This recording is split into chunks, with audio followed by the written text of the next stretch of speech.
TG Plus News edizione di Treviso, buonasera. In apertura del nostro notiziario La Cronaca.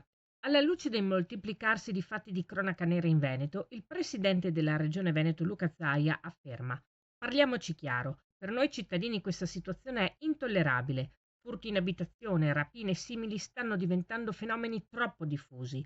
E questo dimostra che, dal punto di vista delle pene, siamo troppo permissivi.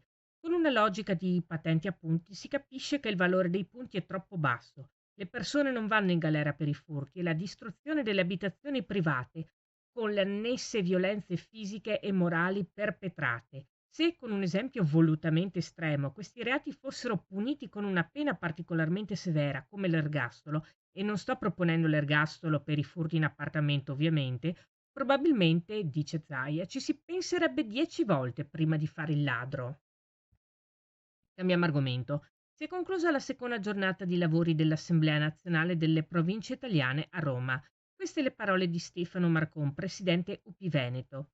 L'Assemblea di questi giorni ha rafforzato la fiducia sull'attuazione della riforma delle province. Gli interventi del ministro Calderoli di ieri sul ruolo delle province come enti intermedi necessari e parte fondante dello Stato, come espressamente riportato dall'articolo 114 della Costituzione e del ministro Piantedosi di oggi, che ha ribadito come sia urgente mantenere alta l'attenzione sulla centralità dei nostri enti per lo sviluppo del territorio, sono segnali importanti che riaccendono la discussione sulla revisione della legge del Rio. Ora l'orizzonte annunciato è quello del 2026, sia per la nuova riforma sia per il ripristino dell'elezione diretta, in concomitanza con i numerosi comuni che andranno al voto.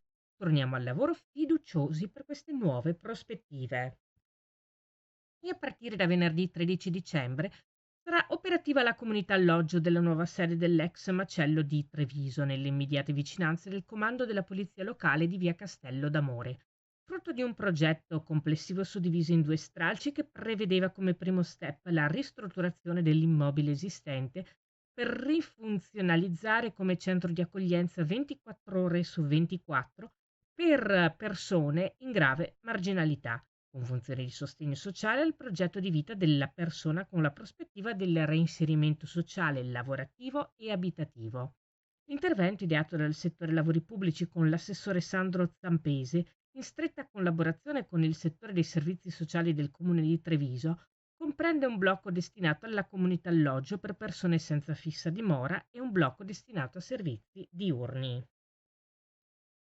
Conoscere per capire e attivare nuove alleanze e sinergie nel territorio opitergino-mottense.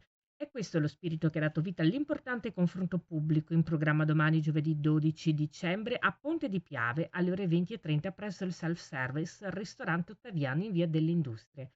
Il comune capofila e organizzatore è Ponte di Piave e, congiuntamente con il consultorio familiare del centro della famiglia di Treviso, con la collaborazione di Ascom Confcommercio Derz Motta di Livento e il sostegno di Ascopiave, per la serata chiama a raccolta gli amministratori dei 14 comuni del comprensorio, i vertici della polizia locale e i commercianti, per comprendere il decreto Caivano approvato lo scorso anno per contrastare il disagio giovanile, la criminalità, il fenomeno delle baby gang e per contrastare l'abbandono scolastico. Per informazioni e adesioni Confcommercio Derzo Motta ai recapiti che vedete in sovraimpressione. Questa era la nostra ultima notizia. Grazie per essere stati con noi. Arrivederci.